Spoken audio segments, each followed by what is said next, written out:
segmen acara. Oh ya, oke. Kemudian memberikan arahan kepada jemaat, juga menjaga suasana yang tepat. Nah ini peran kita nih, bagaimana tuh terjaga suasananya tuh ya, dari awal sampai akhir terjaga suasananya. Yang kedua adalah, yang masih yang pertama di sini ya, penghubung dengan jemaat. Jadi MC berperan sebagai penghubung antar jemaat, pemimpin ibadah gitu ya. Mereka menyampaikan informasi tentang acara, memperkenalkan pemimpin ibadah, dan memberikan petunjuk kepada jemaat tentang apa yang diharapkan dari mereka selama acara doa itu. MC juga dapat memberikan informasi terkait kegiatan gereja atau perkembangan terbaru kepada jemaat. Nah, itu yang bisa kita lakukan. Yang ketiga, menyajikan materi doa itu ya. Jadi MC bertanggung jawab untuk menyajikan materi doa atau bahan-bahan yang relevan selama acara persekutuan doa. Tapi sebenarnya bukan satu orang itu aja ya. Karena kan kita satu tim, ada si acara biasanya atau tim doa seperti itu harus mempersiapkannya bareng-bareng. Karena kalau satu orang yang mempersiapkan biasanya idenya cuma gitu-gitu aja ya. Tapi kalau 2 3 orang atau satu tim ngerjain, maka itu akan menjadi sesuatu yang lebih variatif, lebih dalam doanya, kayak karena setiap orang punya sisi, dia mengenal bagian doa itu, lebih dalam, yang satu dalam bagian ini dan sebagainya. Jadi perlu kolaborasi sebenarnya. Nah, ini zaman kolaborasi, ya. Jadi MC, menjadi mengkoordinir beberapa orang untuk bisa mempersiapkan itu. Membacakan ayat Alkitab. Nah, ini selalu pilih ayat Alkitab yang relevan dengan apa yang kita mau doakan, ada renungan singkat dan sebagainya. Apakah MC atau ada yang ditugaskan untuk itu. Terus ya mengarahkan doa bersamanya. Bagaimana MC memimpin jemaat untuk masuk dalam doa-doa itu, memberikan petunjuk, konteks dari doa itu, ya. Terus bagaimana juga mengkaitkan antara doa permohonan, pujian, syafaat, dan ungkapan syukur. Jadi itu yang harus dilakukan. MC juga menghubungkan doa-doa yang diajukan oleh jemaat. Nah ini yang saya bilang tadi. Kita seringkali ya punya pokok doa tapi lupa doa dari orang yang hadir itu kita mau doain apa begitu. Itu perlu sekali sebenarnya dalam persekutuan doa.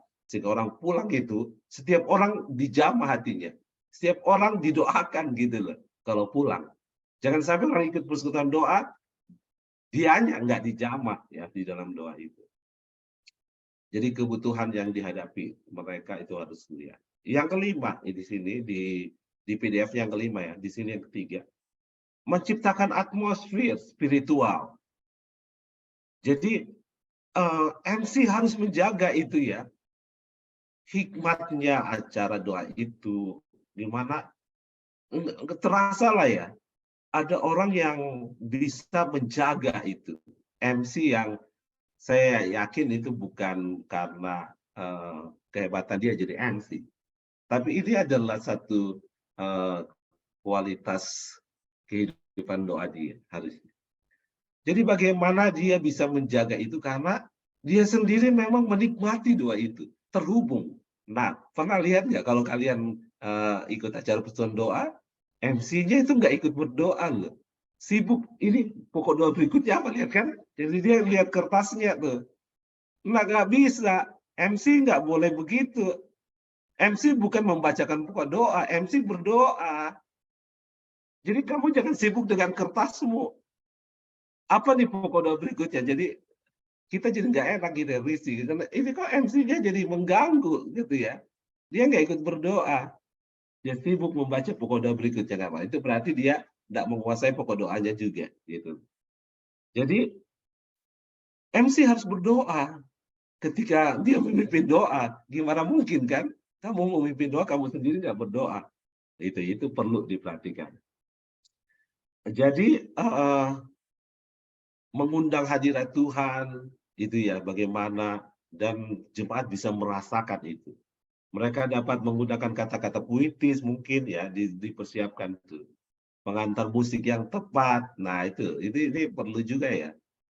Nah, apakah kita pakai full musik pada sisi doa ini atau keyboard aja dan sebagainya, itu kalian atur tuh, gitu ya. Atau mengajak jemaat merenung dalam kesunyian, eee, gitu ya. Membantu mengarahkan fokus jemaat, membangun suasana yang memungkinkan jemaat untuk merasakan kedekatan dengannya. Oke, kemudian yang terakhir, menjaga waktu dan kelancaran acara. Ini kita harus, perhatikan. Nah, jadi sebenarnya memang rundown-nya harus jelas banget itu ya. Kalau kita buat acara harus ini seberapa seberapa, supaya, bisa terhap.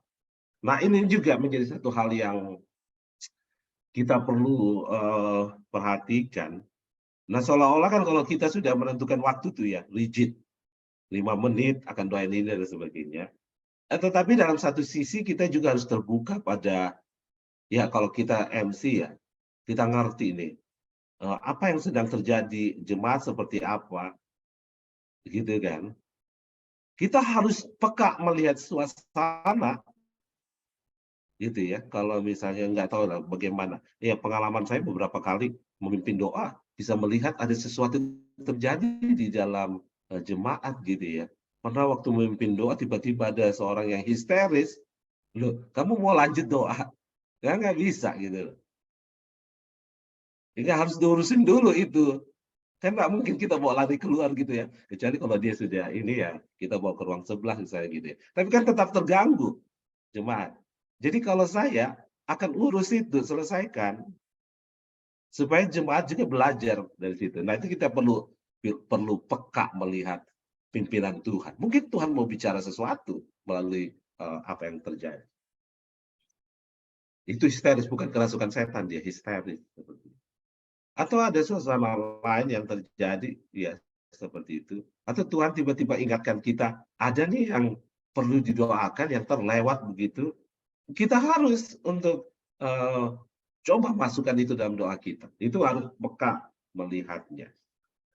Jadi melalui peran yang beragam itu, seorang MC memperkuat pengalaman spiritual jemaat ya, dalam persekutuan doa. Jadi kita ini memperkuat sebenarnya jemaat. Jadi gimana ya, kalau kita perannya memperkuat nih ya, pengalaman spiritual jemaat ini, bagaimana kita menolong jemaat untuk masuk dalam hadirat Tuhan, ya kitanya dulu harus ngalamin itu. Ya, itu harus kita perhatikan. Jadi dengan mengemban tugas ini dengan tanggung jawab dan rasa hormat, MC dapat menciptakan lingkungan yang memfasilitasi pertumbuhan rohani, kebersamaan, kedekatan dengan Tuhan dalam momen doa bersama. Itulah peran kita, MC. Jadi kalau kalian mengerti ini sebenarnya materi yang lainnya nggak perlu. Kalian sudah harus bisa berekspresi karena sudah tahu peran kalian. Oke, kita lanjut ya. Pentingnya doa bersama. Ya, kita sudah lihat tadi perlu pentingnya, saya mau lihat dari beberapa tokoh gereja yang cukup terkenal ya. Bapak gereja Agustinus, Saint Augustine. Beliau mengatakan beliau seorang teolog Kristen terkenal dari abad keempat, tentunya mengajarkan bahwa persekutuan doa bersama adalah cara bagi orang percaya untuk menguatkan iman mereka dan memperoleh dukungan rohani. Menurutnya, doa bersama mencerminkan kehidupan rohani yang saling terhubung, ya, dan menciptakan ikatan kasih antara orang-orang percaya. Nah ini lihat ya, jadi penting banget tuh ya, kenapa kita doa bersama? Supaya kita saling terhubung, supaya ikatan kasih di antara kita itu terjalin begitu. Oke, jadi kalian sudah bisa mengerti ya, mau diapain persekutuan doa itu? Persekutuan doa PMK kota, TPS, siswa, alumni, ya mau kalian apain tuh persekutuan doanya, ya bukan sekedar datang berdoa gitu ya, tetapi ada sesuatu yang perlu kita pahami di sini. Oke, John Calvin, ya tokoh reformator abad ke-16 menganggap persekutuan doa sebagai sarana untuk memperkuat persekutuan iman dalam gereja.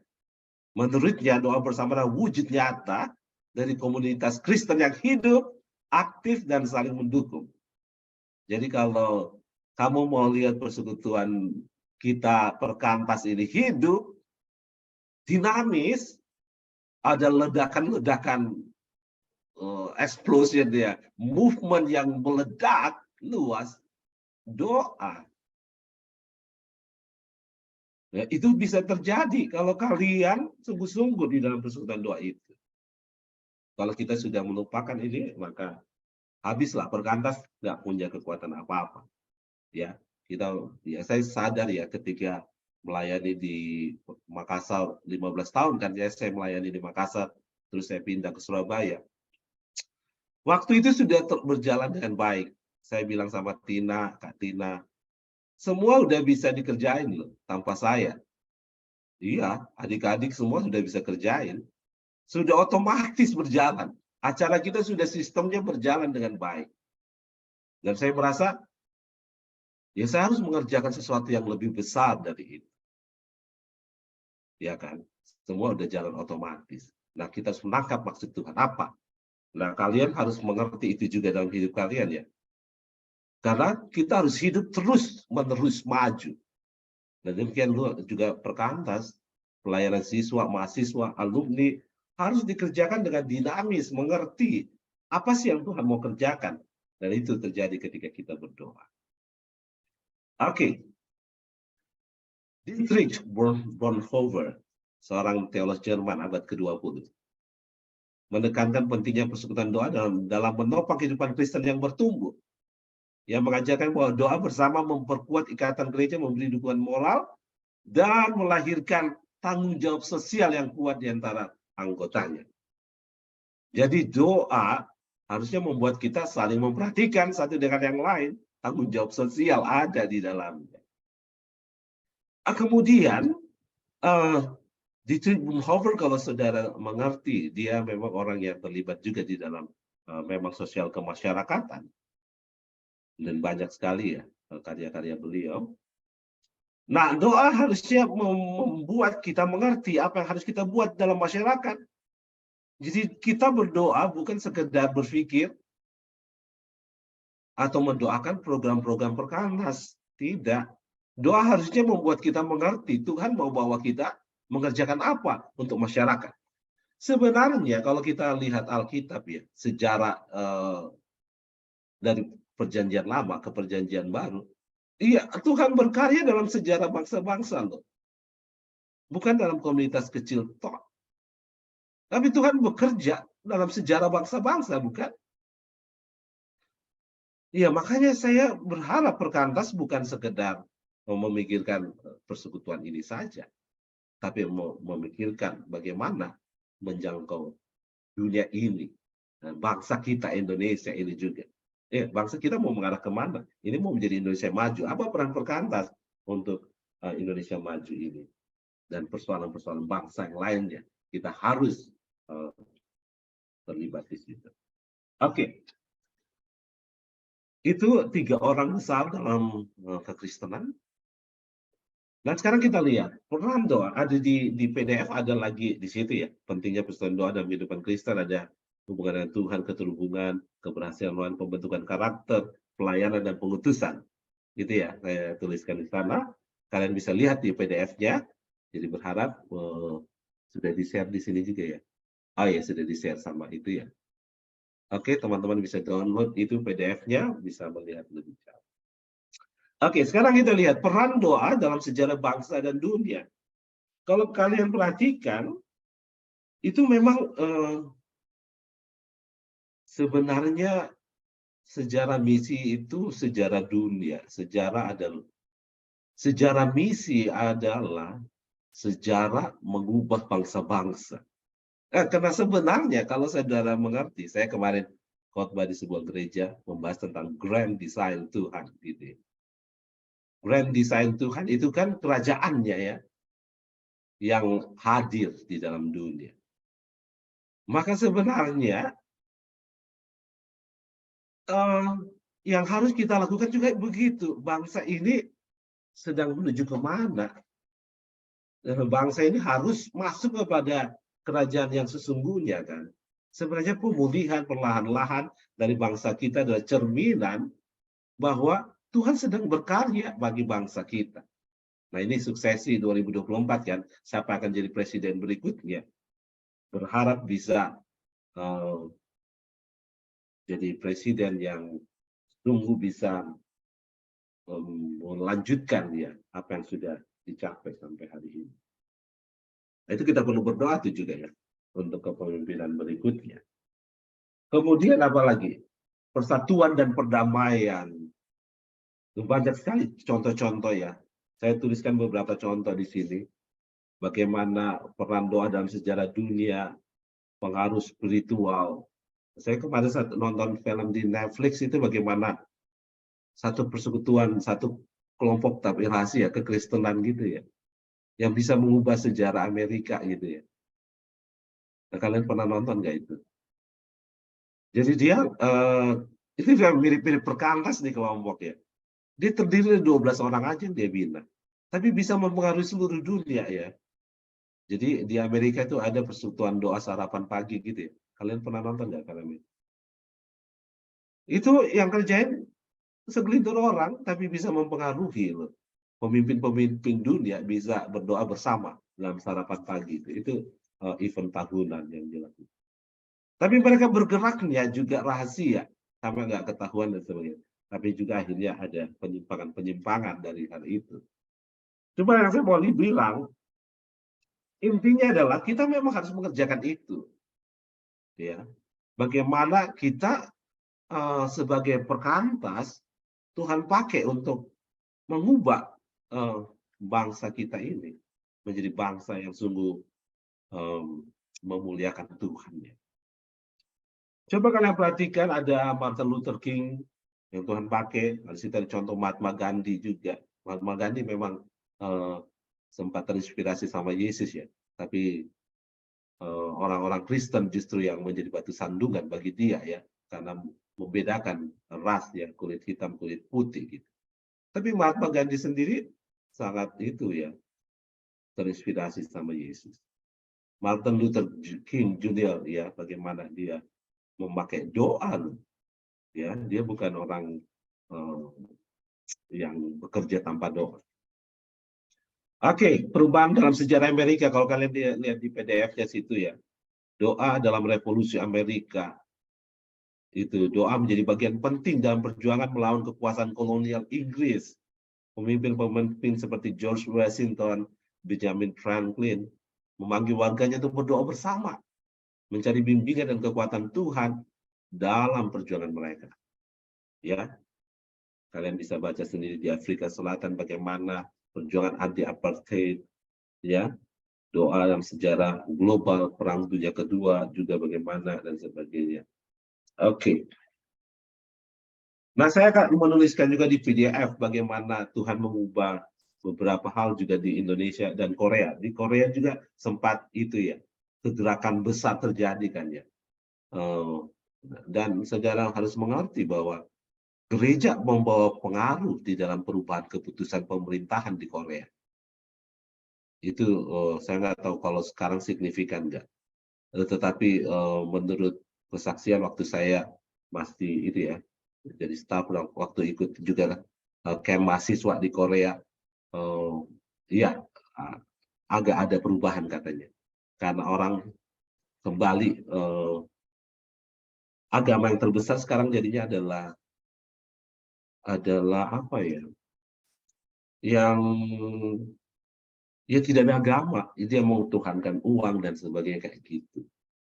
Itu yang terjadi di Korea. Tetapi ada waktunya di mana kegerakan besar itu terjadi di sana. Dan demo-demo yang dilakukan, itu demo yang dilakukan oleh gereja loh. Dan bisa mengubah keputusan pemerintah di sana. Itu kesaksian-kesaksian waktu saya menjadi masih staf muda di Perkantas ya. Saya mendengar kesaksian itu luar biasa. Nah, itu ada kegerakan doa sebelum mereka pergi demo dan sebagainya. Nah, ini perlu kita perhatikan bagaimana mempersiapkan doa itu menjadi sebuah doa yang bukan sekali, tapi doa yang berkesinambungan yang harus kita kelola ya di dalam pelayanan kita ini. Oke, di situ juga saya menuliskan ada keberhasilan doa berbasis doa bersama ya. Oke, ada contoh di Indonesia dan di Korea juga saya tulis. Oke, sekarang kita lanjut.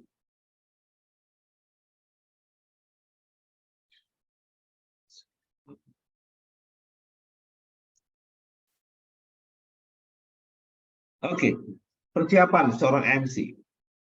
Jadi rencanakan acara dengan baik, gitu ya.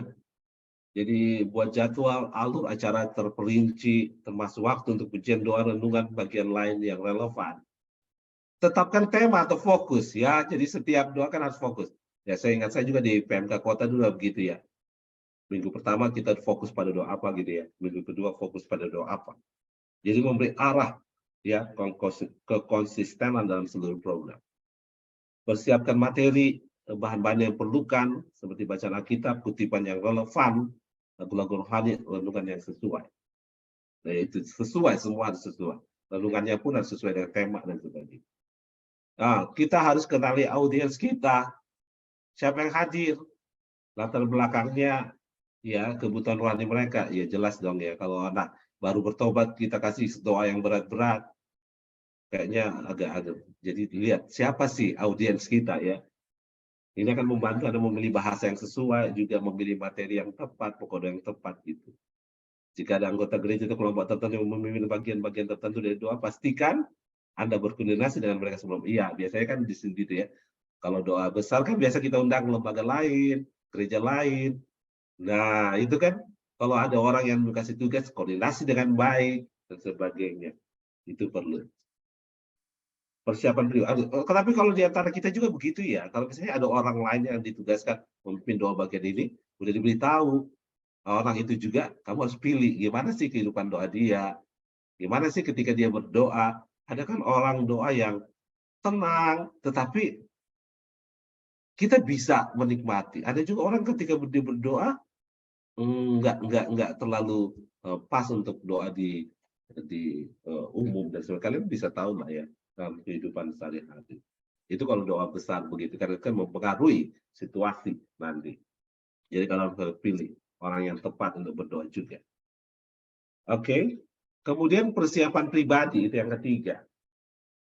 Jadi pemimpin harus kekuatan dari Tuhan ya, hikmat, rasakan kedekatan dengan Tuhan, itu yang perlu. Pelajari materi yang Anda akan sampaikan. Itu pokok-pokok doa itu pelajari dengan baik. Cari pemahaman yang mendalam tentang tema itu. Ini akan membantu Anda memberikan pengantar yang bermakna dan relevan. Jadi kita ngerti banget gitu loh, ya. Dan hati kita juga ada di situ. Jadi ketika kita mendoakan itu ada apa namanya ya? Ada satu kerinduan terjadi perubahan di satu daerah itu, sebagainya. Itu karena kita mendalami dan menjiwa. Oke, yang keempat, komunikasi yang efektif. Pastikan Anda memahami bagaimana menggunakan alat-alat yang ada ya tadi. Kalian menggunakan mikrofonnya. Itu juga sebenarnya ini persoalan kalau kita doanya pakai online itu juga ya harus dikuasai dengan baik. Jadi saya ini di Surabaya sering jadi karena saya punya Zoom yang 300, jadi saya standby. Kalau ada yang meninggal, ada acara besar, pasti saya akan standby di situ. Nah itu sudah siap, saya sudah siap semua. Lagu-lagu dan semua saya sudah punya file. Nah itu namanya kita mempersiapkan diri dengan baik. Gitu ya. Udah mempersiapkan dengan baik sehingga segala sesuatu yang tiba-tiba udah ready gitu. Kita siap gitu ya. Jadi harus seperti itu. Kemudian tetapkan suasana yang sesuai. Bantu menciptakan suasana yang penuh kekhusyukan ya, hikmat, konsentrasi bagi audiens. Pastikan ada ketenangan dan ketertiban selama acara. Itu ya. Tapi jangan juga kaku ya. Seringkali juga kalau saya lihat acara anak PMK kok jadinya kayak acara orang tua ya. Itu juga kalian harus perhatikan.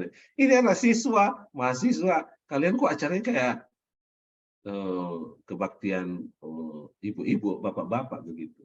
Ini sesuai dengan jiwa kalian gitu. Oke. Yang kelima, tentukan suasana yang sesuai. Ya, suasana yang sesuai itu loh, ya perhatikan. Jadi tidak harus setiap minggu suasananya sama, bisa ubah dia. Jadi pilih musik, lagu, latar belakang sesuai, menciptakan emosi yang tepat. Begitu.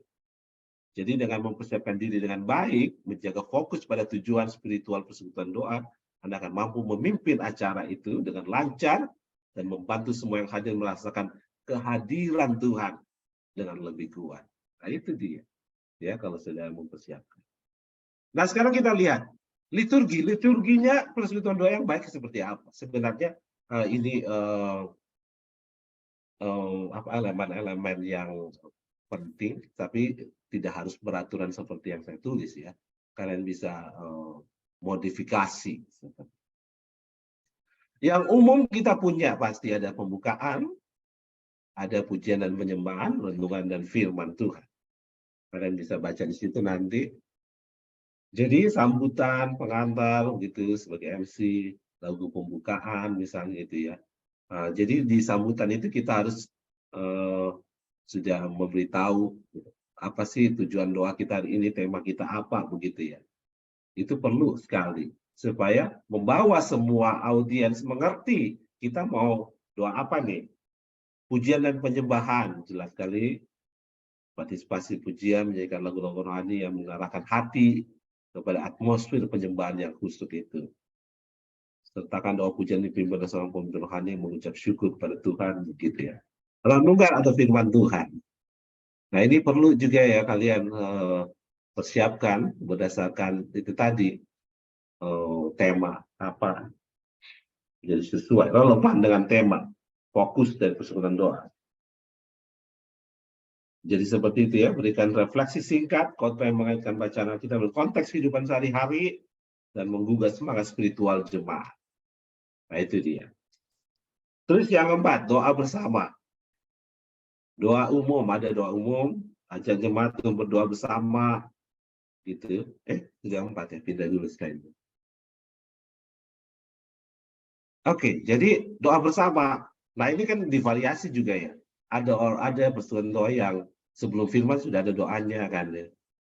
Setelah firman ada doa lanjutan lagi kan. Ya kalian variasi. Tapi ini kan elemen-elemen yang harus ada nih di dalam persekutuan doa. Nanti dia kalian modifikasi. Doa umum yang saya tadi sudah jelaskan di awal-awal banyak. Itu loh. Doakan jemaat untuk berdoa bersama, mempersembahkan kebutuhan mereka, pujian syafaat mereka kepada Tuhan. Itu perlu ada waktu untuk itu, saudara lakukan. Doa kelompok atau penyembuhan. Bagian khusus itu. Doa berdasarkan tema. Ajak jemaat untuk terlibat dalam pokok-pokok doa yang telah dipersiapkan berdasarkan tema dengan kreatif dan inovatif. Nanti kita akan bahas itu ya.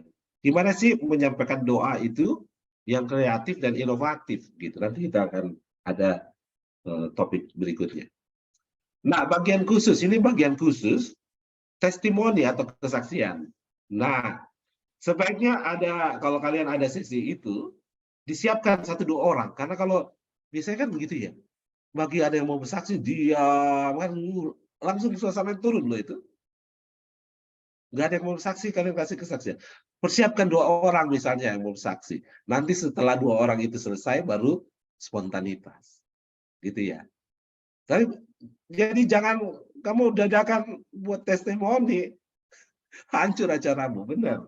Saya seberapa kali lihat gitu. Mungkin karena MC-nya kurang persiapan ya, jadi tiba-tiba apa nih? Acara selanjutnya apa? Buat aja deh kesaksian dan sebagainya. Jangan. Kamu harus persiapkan baik-baik karena itu akan mengganggu acaramu. Ya. Kemudian doa bagian khusus testimoni sudah, doa kelompok penyembuhan. Nah, ini jika diperlukan, maksud saya, ya kalau ada acara-acara gitu, adakan sesi doa penyembuhan bagi mereka yang membutuhkan pemulihan fisik, mungkin emosional, atau rohaninya. Nah, mungkin bisa diancangi dengan doa 2 atau 3 orang gitu ya. Jadi dia saling sharing, saling mendoakan, itu kalau banyak orang kan susah juga kalau satu-satu didoakan. Tapi bagi mereka jadi 2 atau 3 orang, sehingga saling sharing begitu, kita kasih waktu 20 menit saling sharing dan saling mendoakan gitu ya. Itu harus ada di dalam doa kita. Terus penutup ada tindak lanjut, komitmen, ajak jemaat untuk merespon pesan yang telah diberikan, mendorong mereka untuk mengambil tindakan konkret, menguatkan komitmen mereka. Terus ada doa penutup tentunya ya.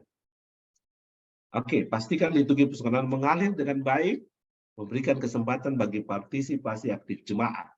Jadi aktif, jemaat aktif gitu, bukan sekedar datang untuk duduk diam saja. Mengarahkan hati kepada Tuhan, sesuaikan liturgi dan kebutuhan konteks gereja atau kelompok Anda. Oke, kita masuk pada bagian berikutnya. Ini yang saya bilang tadi. Bagaimana kita menyajikan doa secara kreatif dan inovatif? Pertama, penggunaan multimedia tentunya. Nah, pada zaman sekarang gitu ya, harus sudah canggih gitu. Orang sudah ada di planet mana, kita masih ada di mana gitu ya. Jadi gunakan multimediamu dengan kreatif banget begitu. Oke, saya yang tua-tua begini tetap update begitu. Setiap hari belajar terus, ya, untuk bisa relevan dengan zaman ini. Jadi gunakan presentasi multimedia yang menampilkan kata-kata doa yang relevan atau kutipan ayat Alkitab yang terkait dengan tema acara. Tampilkan gambar yang menginspirasi atau video yang pendek yang dapat membangkitkan perasaan dan refleksi spiritual. Oke. Gunakan video atau audio rekaman suara anggota jemaat yang berbagi doa mereka sendiri, kesaksian atau permohonan khusus. Ini dapat memberikan keberagaman dan kedekatan pribadi dalam berdoa. Jadi sebenarnya kalian tahu kok ini. Cuma mungkin waktunya ya yang wah untuk buat itu kan kita punya waktu. Nah makanya saya bilang kalian harus kerjanya tim, kolaborasi. Nggak boleh MC doang yang ngerjain. Dan itu kalau acara-acara besar ya, kalau kita mau buat begitu. Jadi pokok doa ini, kalau saya jadi yang apa namanya, yang mengkoordinir akan begitu. Aku tahu lah orang-orang yang jago multimedia siapa kan. Saya nggak mungkin kasih dia semua video ke dia. Tolong dong bikin ini si A. Kamu buat yang ini ya. Si B saya akan hubungi buat ini. Jadi seluruh acaramu tuh kreatif begitu loh. Kenapa? Karena banyak yang kerja, banyak orang yang punya talenta, ide, nimbrung di dalam acara itu mempersiapkannya. Oke, itu yang harus kalian lakukan. Jadi kalau kita melakukan itu sebenarnya kan bukan tujuannya untuk kita mau dipuji ya, hebat ya, bisa mempersiapkan doa dengan baik. Bukan itu tujuannya. Tujuannya adalah bagaimana membawa orang mengerti doa itu. Bisa masuk dalam doa itulah tujuannya. Tadi kan peran kita adalah membawa orang itu engage dengan orang yang didoakan begitu. Membawa tiap pribadi itu menyelami hati Tuhan terhadap orang-orang yang didoakan. Itu yang kita mau. Ya, bukan soal hebat ya PMK Kota Makassar ya buat begitu.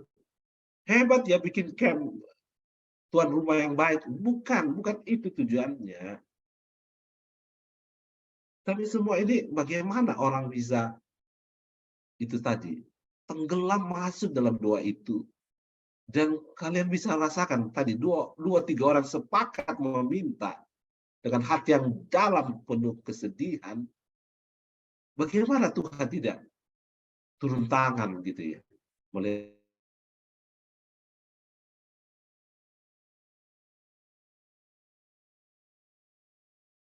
Dan saya pikir juga aplikasi-aplikasi sekarang udah gratisan kan. Kan sistem web kan, nggak perlu aplikasi harusnya. Sistem web semua bisa dikerjain. Jadi ya nggak seperti dulu kan, kita harus punya laptop yang RAM-nya harus di atas 8 GB baru bisa bikin. Sekarang nggak perlu lagi. Iya kan? Jadi kalian tinggal lakukan ya. Terus yang kedua, interaksi dengan jemaat yang tadi ya. Kita bisa kreatif dengan interaksi dengan jemaat. Doa bersama langsung, di mana beberapa orang di jemaat itu berbagi doa. Mereka secara spontan ya, kalian harus benar-benar juga perhatikan ini. Ada banyak cara juga ya. Misalnya yang saya pernah ikut doa, jadi kita pasang flanel begitu, dikasih kertas-kertas apa namanya kayak gini ya. Ini ya kan, apa sih namanya ini? Jadi orang dikasih satu-satu, nanti kalau dia tempel di situ. Jadi kan tidak buang waktu gitu, kan kita bisa lihat. Kemudian saya pernah ikut doa dipasang peta dunia, peta dunia gitu ya. Terus kita disuruh tulis negara mana yang kamu punya hati mau doakan. Tuliskan pokok doa itu, terus tempelkan di peta itu. Banyak cara ya, interaksi dengan jemaat bisa dilakukan, kreatif kita. Ini iklim partisipatif memperkuat ikatan antar jemaat itu bisa terjadi, gitu ya. Kemudian gunakan teknologi. Banyak kan ya kalau misalnya sekarang semua langsung bisa ngetik gitu, ada banyak apa namanya itu web yang bisa buat itu ya. Aplikasi polling pesan teks untuk misal jemaat memberikan permohonan doa, bisa juga tuh gunakan apa sih misalnya Menti, Menti gitu ya dan sebagainya. Orang kan bisa langsung ngetik ya, dan banyak lagi aplikasi lain, banyak bertaburan. Oke, terus yang ketiga bisa memakai pidato puitis. Nah ini juga hati-hati, bisa bumerang juga. Waktu kapan ya, camp apa itu yang saya ikut, langsung jatuh karena yang baca puisinya, aduh tidak sesuai menurut saya, nggak sampai, nggak, emosinya nggak dapat itu. Jadi kamu harus cari pembaca puisi yang yang memang pas gitu loh. Ketika dia baca puisi itu, intonasinya main, bisa apa orang gitu ya. Biasanya sih puisi-puisi yang kayak keprihatinan terhadap bangsa gitu ya. Itu yang bagus tuh. Jadi bukan puisi-puisi yang biasa gitu yang kalian baca gitu kalau MC kan. Ini ada orang khusus nih. Jadi ya kayak pidato gitu. Lagi bahas sesuatu kondisi bangsa gitu dengan intonasi yang sangat-sangat eh, memilukan hati gitu. Jadi ada kerasnya, ada lembutnya. Nah, ada nggak orang yang seperti itu? Itu ya yang harus kalian ini. Jadi dia menyampaikan pokok-pokok doa dengan menggunakan gaya bahasa yang kreatif dan puitis seperti itu. Gunakan metafora, gambaran visual, atau perumpamaan untuk membantu jemaat memahami makna dan pentingnya doa dan kehidupan mereka. Oke, jadi gunakan puisi atau sajak yang menggambarkan esensi doa dan menyentuh emosi jemaat. Gitu. Saya punya ada satu adik ya, di Surabaya itu, dia kalau baca puisi bagus banget. Gitu ya. Kemarin saya buatkan satu puisi dari Alkitab begitu ya. Cuma saya parafrase Alkitabnya dalam konteks Indonesia begitu. Dan dia bacakan, dan saya kasih banyak visual-visual apa namanya, alat-alat peraga juga yang nanti dia buang itu alat. Jadi, itu benar-benar hidup banget gitu ya. Orang bisa rasakan betul apa yang dia mau sampaikan. Jadi saya ada pasang beberapa benda begitu ya. Ada yang dia patahkan, ada yang dia lempar begitu. Sampai lempar benar-benar, lempar beneran begitu.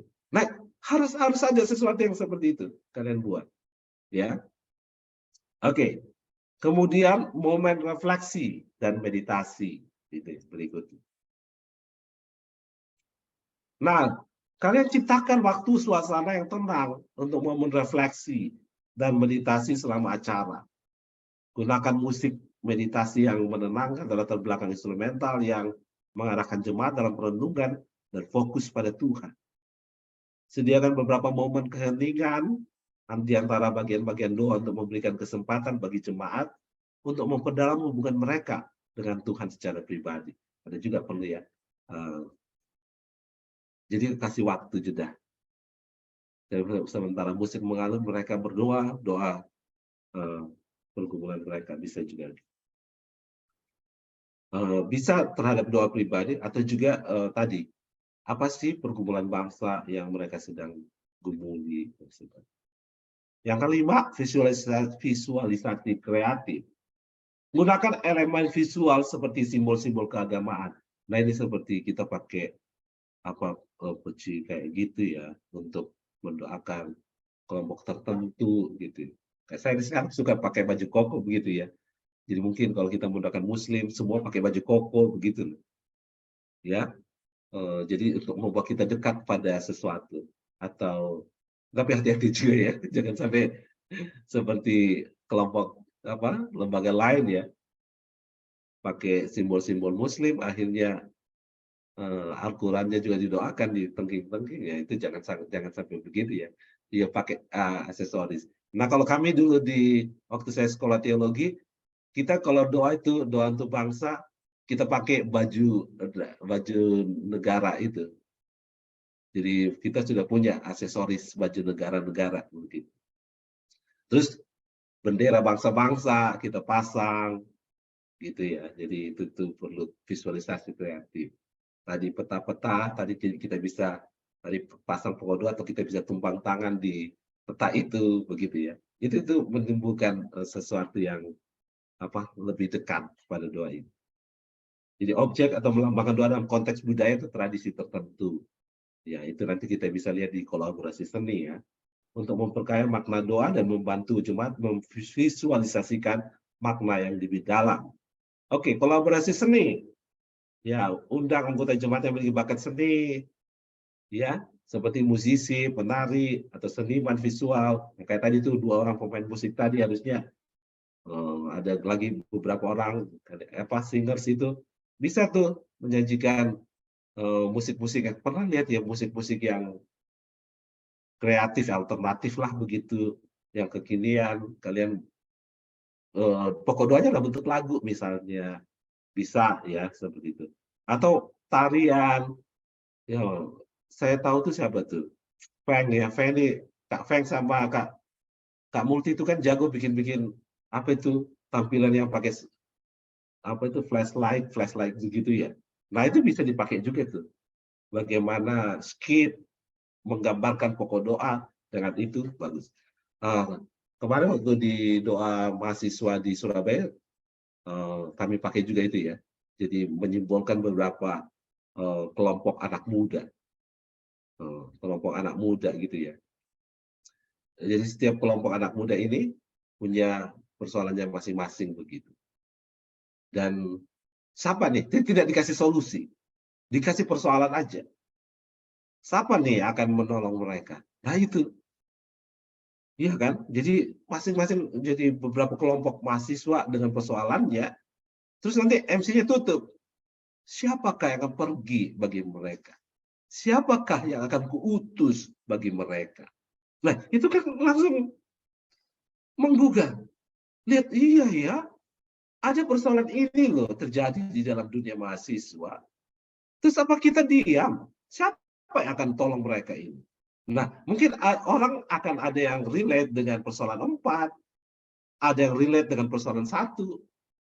Nah, itu kan gunanya kita nih, MC sama semua yang ada untuk kemas acara itu dengan baik, sehingga setiap orang itu bertemu dengan apa yang Tuhan mau dalam hidup dia. Dengan visualisasi itu, membantu mereka untuk melihat di mana mereka bisa berperan. Itu ya, jadi perlu sekali. Ya, apalagi sekarang kalau kalian tahu, anak muda sekarang terlalu banyak distraksi, terlalu banyak hal yang menyeret mereka untuk mau memilih yang lain. Karena itu kalian harus lebih kreatif, inovatif dalam menyusun doa-doa itu. Jadi itu akan menginspirasi mereka ya dengan doa itu. Jadi dengan menggunakan pendekatan kreatif dan inovatif, Anda dapat menciptakan pengalaman yang unik dan berkesan dalam menyampaikan pokok-pokok doa kepada jemaat. Oke. Last but not least, yang terakhir tapi bukan yang tidak penting, ini yang paling penting. Jadi untuk bisa mencapai semua yang kita bicarakan tadi, kemarin nggak ada yang lain, kuncinya adalah kehidupan doa kita. Jadi sebagai seorang MC kehidupan doa sebelum dan sesudah memimpin persekutuan doa sangat penting untuk mempersiapkan diri secara spiritual dan memelihara hubungan pribadi dengan Tuhan.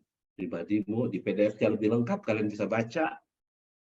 Pribadimu gimana, persiapan materimu, interaksi dengan jemaatmu seperti apa. Kemudian berikutnya, setelah kamu memimpin persekutuan doa juga harus dilihat. Jadi syukur, jadi habis-habis kita memimpin doa, harusnya kita bersyukur ya kepada Tuhan. Refleksi juga kita. Jadi harus gitu. Jadi setelah saya memimpin doa, saya akan berefleksi. Tadi Tuhan bicara apa buat saya? Bukan soal apa sih kelebihan saya tadi, apa kekurangan saya. Bukan itu saja sebenarnya. Terakhir refleksi itu, Tuhan bicara apa ya bagi saya dalam doa tadi, yang harus saya tindak lanjuti gitu.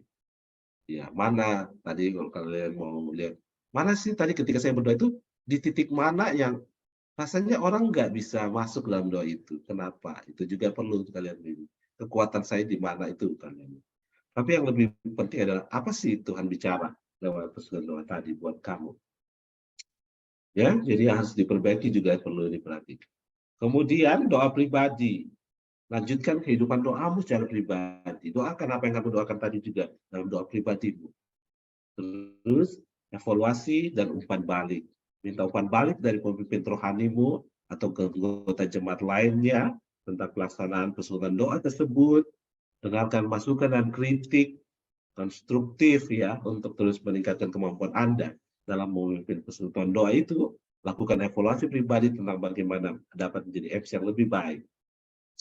Jadi dengan hidup dalam doa, sebelum dan sesudah memimpin persekutuan doa, Anda dapat memperkuat hubungan pribadi dengan Tuhan, mempersiapkan diri secara spiritual, memberikan pelayanan yang lebih baik kepada jemaat. Jadi peran kita sangat-sangat penting sekali, karena itu persiapkanlah dirimu dengan baik.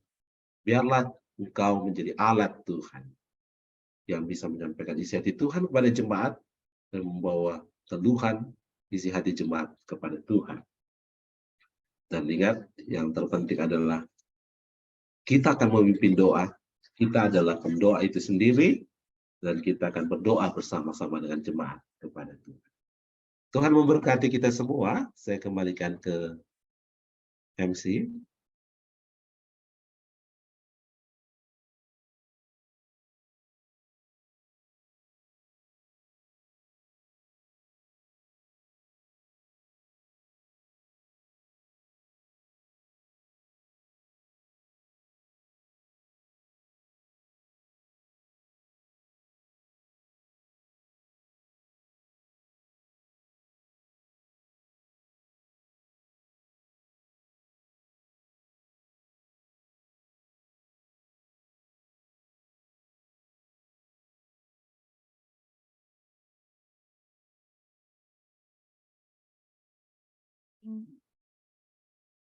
Bagaimana menjadi MC doa yang baik. Sekarang kita akan masuk dalam sesi tanya jawab.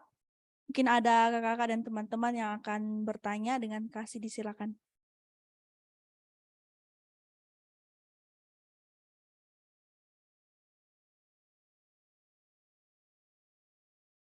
Ya, sambil menunggu kakak dan teman-teman yang bertanya, mungkin saya ada sedikit kak pertanyaan. Tadi kan dikatakan bahwa peran MC doa yaitu perlu melihat kondisi yang terjadi secara tiba-tiba, misalnya ada keributan atau kesurupan. Pertanyaan saya, bagaimana caranya untuk menangani itu kak? Apakah langsung dibawa keluar atau seperti apa? Terima kasih kak.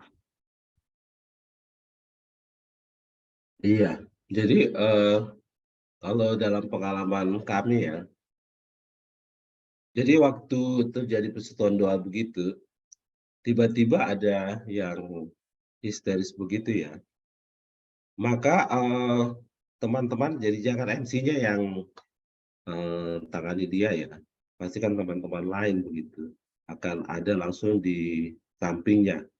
Kalau dia perempuan, sebaiknya ada satu orang yang peluk, ada laki-laki yang di sampingnya, kalau dia terjadi apa-apa kan bisa pegang ya. Jadi harus ada beberapa orang langsung datang ke dia gitu ya. Jadi jangan dibiarin. Jadi ketika ditangani begitu, bisa tenang, kemudian si MC harus, mari kita berdoa buat dia. Jadi jangan kamu lanjut pada pokok doamu. Itu namanya kan tidak peka begitu terhadap situasi yang ada. gitu ya.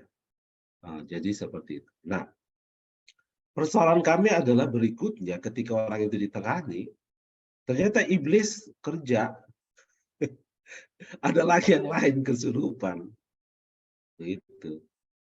Sampai yang kena itu ada 6 pada pada doa itu. Nah, gimana caranya? Nggak bisa kita mau bawa keluar karena ada 6 ini yang kesurupan. Akhirnya kita tangani di dalam ruangan itu sama-sama semua. Dan kalian tahu bahwa itulah persekutuan doa yang menghasilkan banyak orang-orang menjadi hamba Tuhan. Jadi ngerti ya? Jadi jadi saya bilang, ya nggak ada yang kebetulan dalam semuanya. Dan yang kalian tahu orang-orang yang jadi hamba Tuhan itu, anak-anak yang nakal justru menyerahkan diri hari itu. Kenapa? Karena melihat kuasa Tuhan bekerja saat itu. Dia lihat betul ada setan. Di setan itu bicara pada orang itu.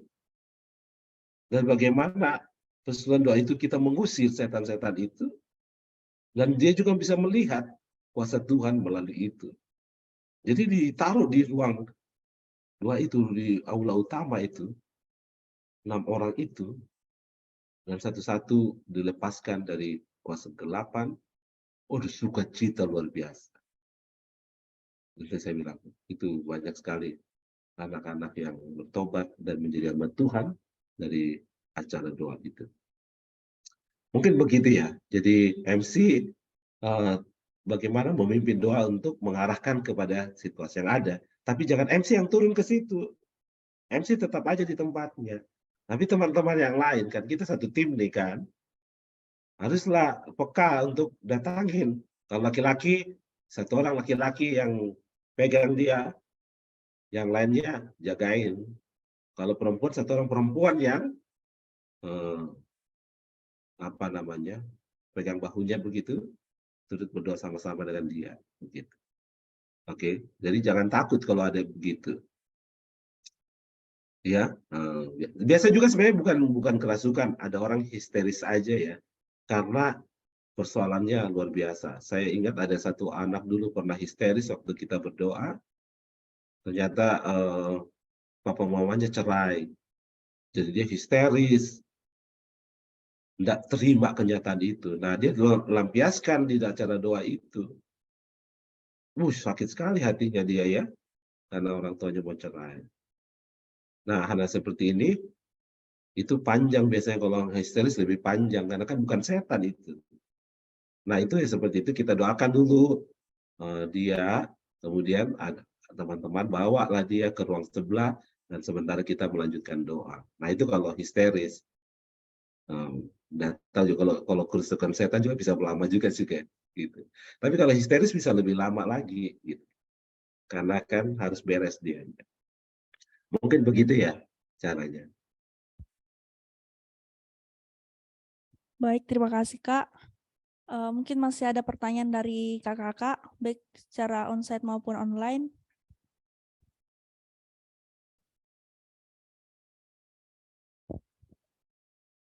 Ya, untuk Kak Tina disilakan.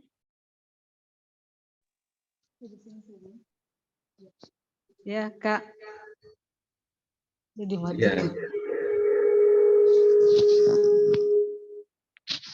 Oke, Kak Anto. Boleh dimatikan dulu.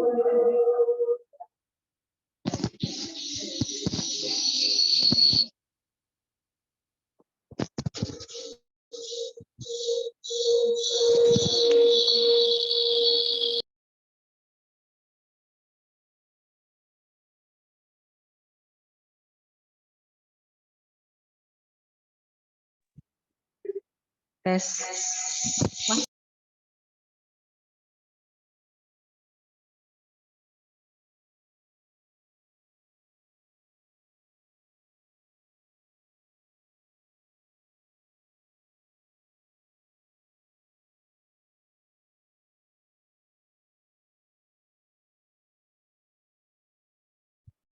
Ya, Kak Anto. Tadi feedback. Kedengaran, Kak? Iya, terdengar. Iya. Oke, tadi kan Kak Anto sudah sharing bagian-bagiannya. Ada doa bersama, ada doa kelompok, lalu penutup. Nah, biasanya kami di tim doa daerah, jam doa gabungan komponen juga memilih bagian-bagian itu. Jadi yang pertama ada doa bersama, lalu kelompok-kelompok. Cuma keseringan yang terjadi hampir semua pokok doa itu habis di kelompok-kelompok begitu Kak. Jadi mungkin mempersingkat waktu atau gimana, atau KMC-nya juga tidak terlalu mempersiapkan ya. Nah yang saya mau tanyakan itu di bagian doa bersama, yang saya pikirkan memang perlu dipilih pokok-pokok doa, karena bagi saya doa bersama itu sesuatu yang kita gumuli bersama. Jadi poin-poinnya, pokok-pokok doanya itu apa yang kita gumuli bersama. Nah, apakah menurut Kak Anto itu benar ketika kita mendoakan di bagian pokok doa bersama, itu berarti ada pergumulan tertentu atau pergumulan khusus terkait tema itu yang kita mau doakan bersama. Lalu kriteria di doa kelompok itu Kak, maksudnya kalau kita masuk pada topik-topik yang lebih khusus, misalnya pemuridan, kemudian kita mendoakan daerah-daerah, jadi kita bisa berdoa di kelompok-kelompok. Nah, sebaiknya Kak, berapa menit waktu kita berdoa atau berapa jam waktu yang tepat supaya jemaat itu, orang-orang itu bisa menikmati doa itu. Jangan sampai lebih dari seharusnya, jadinya kelelahan. Ya, itu saja Kak. Thank you. Oke.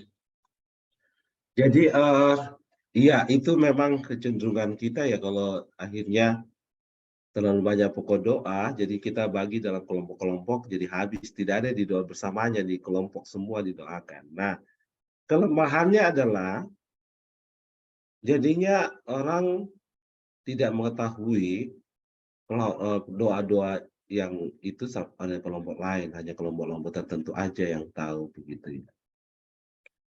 Jadi kalau misalnya doa untuk bangsa dan negara itu kan sudah ada disiapin sebenarnya ya pokok-pokok doa ya seperti itu. Kalau saya dulu di Makassar atau juga di sini di Surabaya selalu bilang, lah kita harus mendoakan semuanya secara bersama-sama karena itu kan pokok doa bangsa begitu. Jadi kita harus perhatikan. Jadi kalau misalnya persoalan ekonomi misalnya gitu ya, persoalan ekonomi itu banyak ya misalnya ya persoalannya. Tapi kita doakan yang umum secara bersama-sama. Bisa jadi kalau saya misalnya memimpin doa ya. Oke, mari kita berdoa untuk persoalan ekonomi di bangsa kita. Nah, angkat satu persoalan yang signifikan yang ini bagi MC lihat ya. Yang mana sih paling signifikan di dalam bagian ini? Ada pokok-pokok doa lain kan di dalam ekonomi. Maka saya akan membawakan itu di dalam doa bersama gitu yang signifikan itu.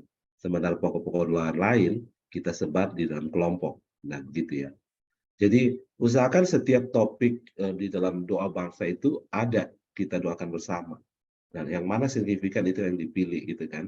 Karena kan tidak mungkin kita mau doakan semua. Nah, nanti kita yang pokok doa yang lain kita doakan di kelompok misalnya begitu.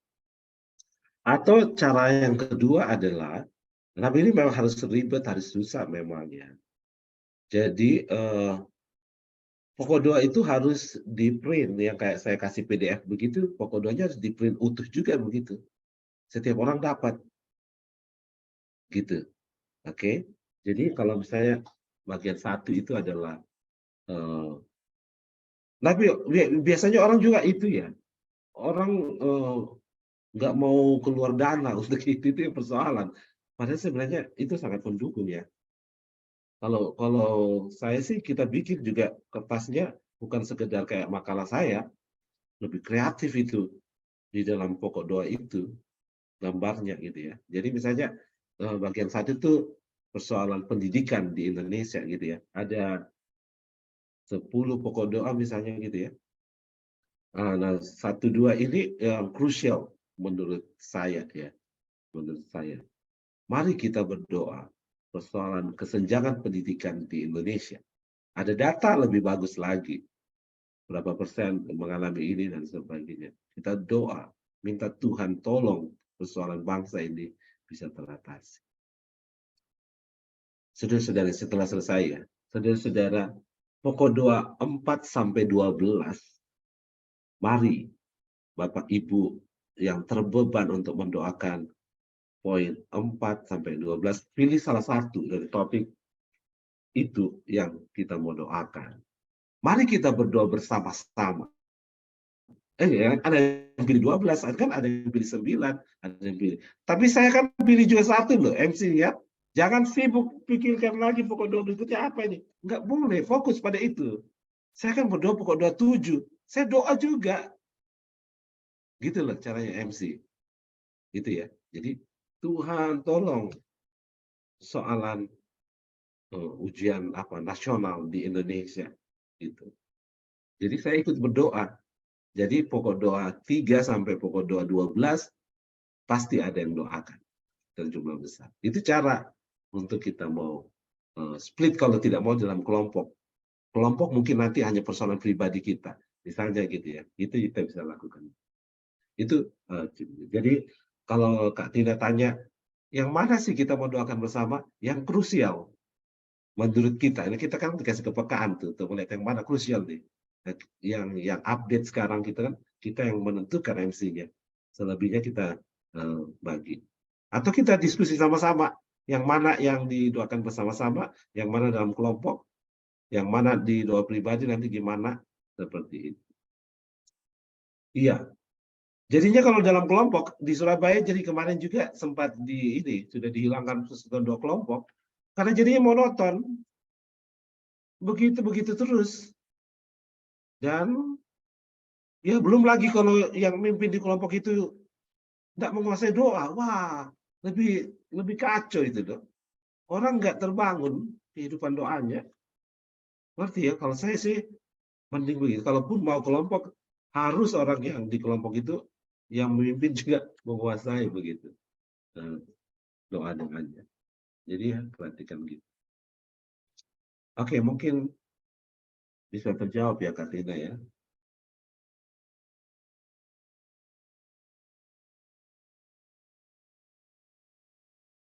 Ya, tapi itu tuh, peringatan jangan semua di dalam kelompok. Aduh, nggak bisa. Orang nggak bisa mengerti persoalan bangsa kita apa sih. Padahal kan kita mau tahu, semua orang harus tahu ini persoalan yang krusial ini gitu. Mendoakan sama-sama. Itu yang penting. Oke, ada pertanyaan lain? Untuk masalah waktu tadi Kak belum Oh, dijawab. waktunya. Oke. Sebenarnya kan doa itu ada yang ada variasi ya. Ada doa semalam suntuk, maka kita kan doanya biasanya dari jam 10 sampai jam 5 subuh kan. Jadi kan tergantung. Nah, sekarang gimana tuh cara mengelola doa dari jam 10 sampai jam 5 pagi? Nah, itu yang kita perlu tata dengan baik. Kalau ada doa semalam suntuk. Tapi kalau tahu sekarang sudah jarang ya saya lihat di kampus-kampus. Nah, sekarang yang ada kan doa paling lama 2 jam gitulah ya. Nah, seperti itu. Nah, itu tadi bagaimana mengemasnya 2 jam itu kan ada firman kan biasanya 40 menit kalau kita tuh firman tuh. Nah, selebihnya kan ada 1 jam 20 menit. Nah, itu variasi lah antara doa, lagu, dan sebagainya. Saya pikir kalau sekarang kalau on-site 2 jam maksimal lah ya. Itu salah satu kali acara kan, ya 2 jam paling maksimal. Kan sudah ada 40 menit khotbah dan sebagainya. Tapi kalau online sebaiknya sejam saja. Karena orang nggak terlalu bisa konsen kalau online ya. Lama-lama 1 jam begitu bagaimana kita menyusun pokok doa itu dengan baik dan bisa sampai ya kepada setiap orang. Jadi tergantung doanya. Tapi yang umum 2 jam onsite sudah maksimal sekali. Jangan coba melebihi itu ya karena ya bisa itu kan. Kalaupun mau lebih ya tadi kelompoknya dikasih terakhir ya, yang 2 orang, dia bisa lama di situ, kalau mau lebih lama terserah mereka di situ. Ya, tapi acara intinya 2 jam itu paling maksimal lah, gitu. Oke.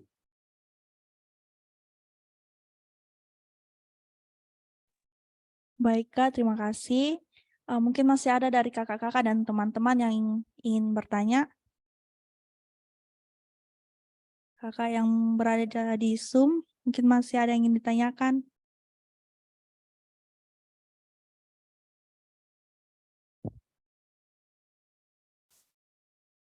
Jika sudah tidak ada, kita akan menutup sesi tanya jawab kita. Ucapkan terima kasih kembali pada Kak Anto yang sudah men-sharingkan bagaimana menjadi MC doa yang baik dan betapa pentingnya persiapan kita dalam doa. Kiranya Tuhan senantiasa memberkati Kak Anto dalam pekerjaan, keluarga, dan pelayanan.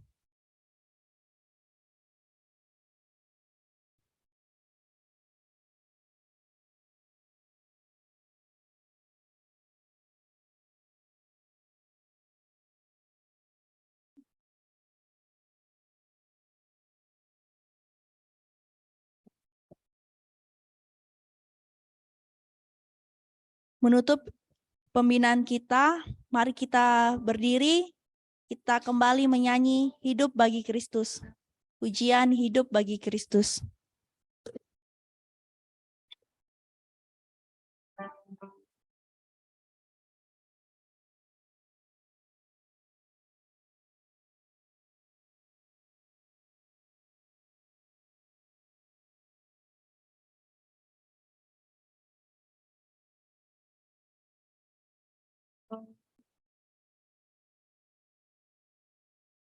Pernah ada di tengah manusia berjalan di antara manusia berdosa, menyembuhkan yang luka, mengangkat yang jatuh, melepaskan yang terikat dalam dosa.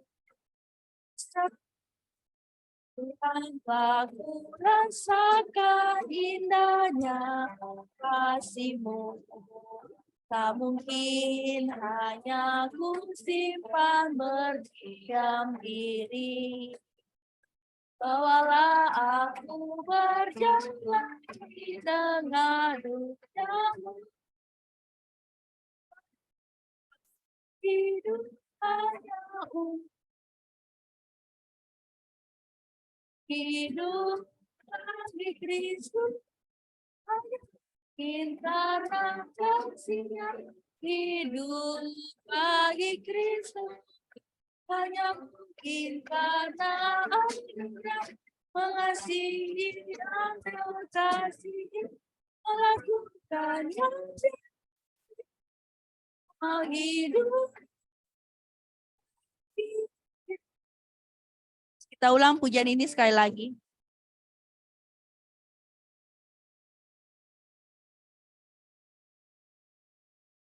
Di tengah manusia berjalan di antara manusia berdosa, menyembuhkan yang luka, mengangkat yang jatuh, melepaskan yang terikat dalam dosa. Tanpa ku rasakan indahnya kasih-Mu, tak mungkin hanya ku simpan berdiam diri. Bawalah aku berjalan di tengah dunia-Mu, buatlah aku hidup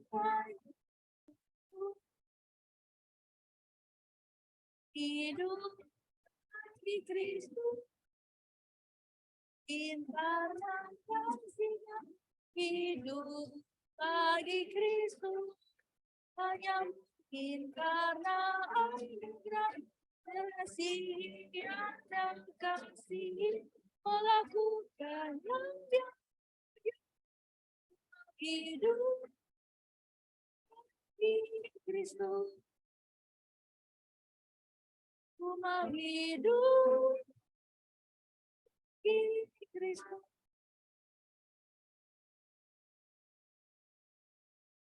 Untuk doa penutup sekaligus berkat, sekali lagi kami minta kesediaan dari Kanto kepada Kanto dengan kasih dipersilakan. Oke, mari kita berdoa. Tuhan, terima kasih untuk kesempatan pembinaan malam hari ini. Kiranya apa yang kami sudah pelajari bersama dapat kami aplikasikan dalam persekutuan doa kami, baik rutin setiap minggu maupun acara-acara yang spesial. Tuhan tolong kami supaya kami sungguh menghargai waktu-waktu yang Tuhan berikan untuk berdoa secara bersama, dan kami boleh melihat kegerakan besar terjadi dalam pelayanan ini, dalam bangsa kami, dan bahkan dunia. Tolonglah kami, pakai kami menjadi alat bagi kemuliaan-Mu. Dan akhirnya saudara-saudaraku, adalah kita kembali dalam aktivitas kita, dalam kehidupan kita, dan biarlah berkat anugerah, pertolongan, penyertaan dari Tuhan, Allah Bapa, Anak, dan Roh Kudus menyertai kita dari sekarang sampai selama-lamanya. Amin. Oke, thank you semua. Sampai jumpa lagi. Silakan duduk kembali. Demikianlah pembinaan kita pada malam hari ini. Biarlah melalui ini semua kita boleh terus menyenangkan hati Tuhan melalui pelayanan yang kita kerjakan dengan baik. Kami mengucapkan terima kasih banyak buat Kanto yang sudah mau berbagi buat kita semua malam hari ini. Dan kami juga mengucapkan terima kasih buat teman-teman komponen yang sudah melayani malam ini, serta kakak-kakak dan teman-teman. Semua kiranya terus rindu untuk diisi oleh firman-Nya. Biarlah terus Tuhan dipermuliakan. Tuhan Yesus memberkati. Shalom. Kita akan masuk dalam sesi dokumentasi. Untuk kakak-kakak yang berada di Zoom, mohon untuk diaktifkan kameranya.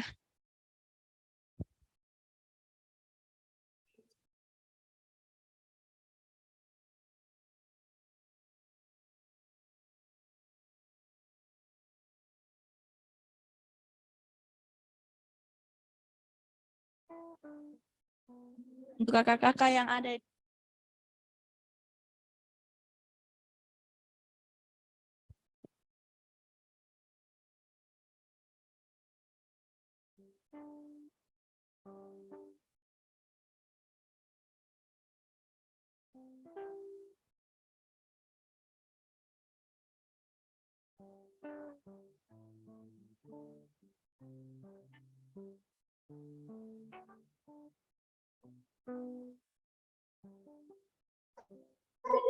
Halo. Kakak di Makassar ini kan? Oh iya, lagi di Makassar. Iya, jalan-jalan ke Perkantas, Kak. Dia mau Oke. bagi, katanya Joni mau bagi-bagi voucher Shopee loh. Voucher Shopee.